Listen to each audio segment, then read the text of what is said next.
Well, we are so glad to be back again to talk quite a bit about John McDougall, who we really revere as a great hero in the whole food, plant-based world.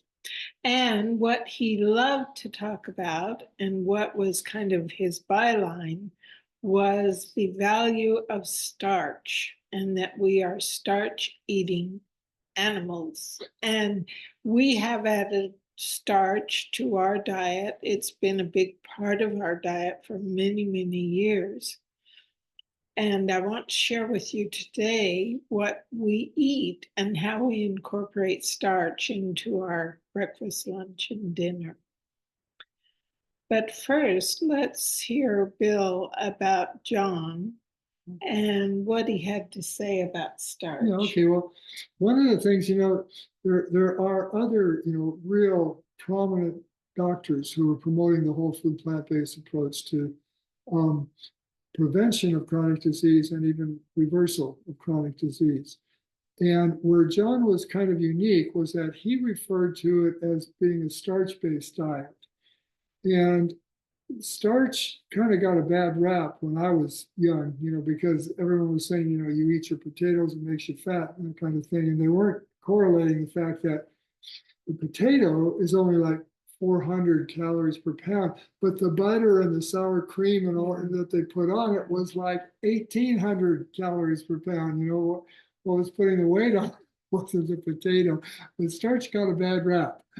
And so it wasn't sexy at all to eat starch. And the interesting thing about starch, I'm starting to understand why John referred to a starch-based diet, because what starch is it's a bunch of glucose molecules all joined together. Glucose is the source of energy for our bodies.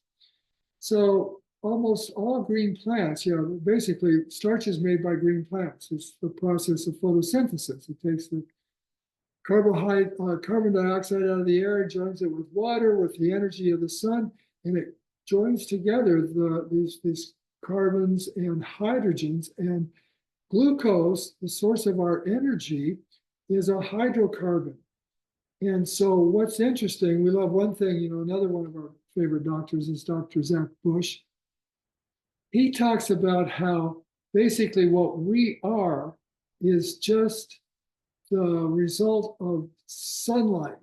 We are sunlight because the glucose that runs our lives, that animates us, is actually stored in the bonds put together by these green plants in the form of glucose. So anyway, that's a little science behind the glucose piece. But starch is a bunch of glucose all put together. And so when we talk about starch instead of carbohydrate, we're talking about basically the complex carbohydrate, the whole food, the potato, the rice, the grain, that kind of thing.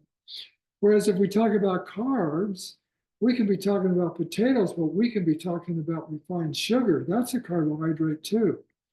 So it was really kind of a clever way to keep us steered in the right direction, to go to the complex carbohydrates by referring to us, you have to refer to us as being starchivores. So yeah, that we really thrive by eating starches. Yeah, and the great thing about starch in your eating is that it's very satiating. It makes us feel full and it improves our health and allows us to lose weight naturally. What could be better? So, how we incorporate starch for breakfast this morning, I had a cup of rolled oats added to water and cooked on the stove for a few minutes. And then I put in a tablespoon and a half of hemp hearts for my omega-3s, and the taste of them is yum. And then a cup of frozen blueberries. So delicious. And I added a few organic grapes as well. So for lunch, well, do you want to tell them what you had for breakfast? Yeah, it was very similar. I this morning used a granola that I make that's just sweetened with dates. And So- so that's oats. Yeah, so that's basically rolled oats too. I just didn't cook it.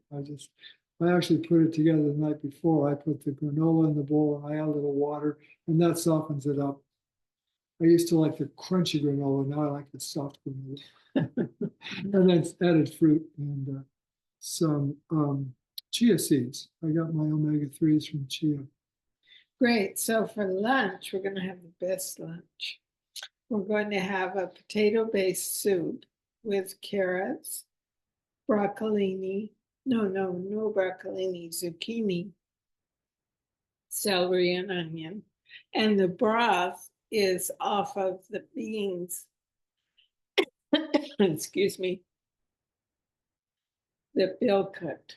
Yeah, I've been wanting to get away from the canned refried beans. I love Mexicans. You've heard many times if you've listened to us before.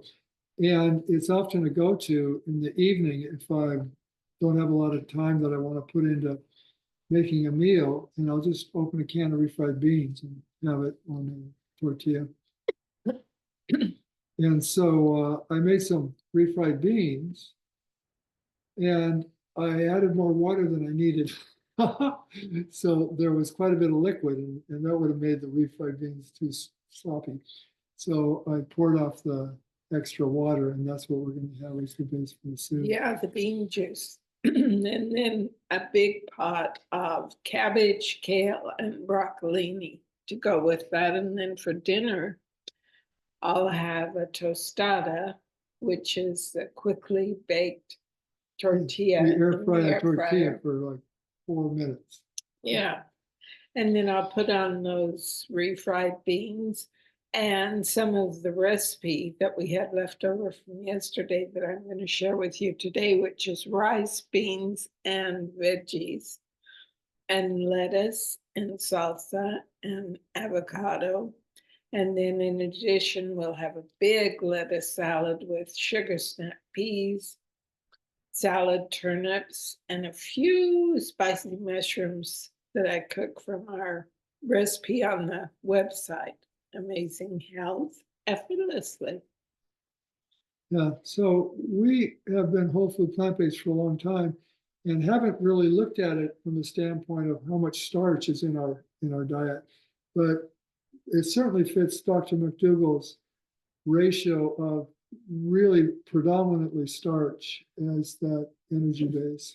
Yeah, and the starch foods are potatoes, yams, sweet potatoes, winter squash, and all the whole grains. What about beans and lentils? Do They they have a have lot of starch. starch? Yeah, they do. Yeah. Absolutely. And we use those daily, so we enjoy our food. We love our food. Yeah, and the other really good side benefit of eating high starch foods is the fiber. Fiber is a carbohydrate too, but it's an undigestible carbohydrate. And what's interesting about that is that we can't digest the starch in order to get that energy out of it. But the microbes in our microbiome do. They thrive on the fiber. So these whole foods that have a lot of fiber, which is carbohydrates, a good source of energy that we can't utilize for the energy itself, that feeds our microbiome. So it's a great win-win situation. Yeah, thank you, Dr. McDougall, so much for all that we've learned from you and for your emphasis on starch and our being starchivores.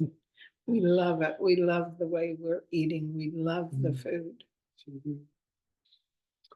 Recipe. Oh, the recipe. Well, I mentioned it earlier. You did, yeah. Yes, so the recipe is quick veggie, rice, and beans. And it's really quick to make, and it is so tasty. And serve it with a lot of greens or a big salad, so you get your dark leafy green veggies in as well. Yep. Try it. We think you'll like it. We love it. It's a mainstay for us. Yeah. Okay. That's it for now. See you next week.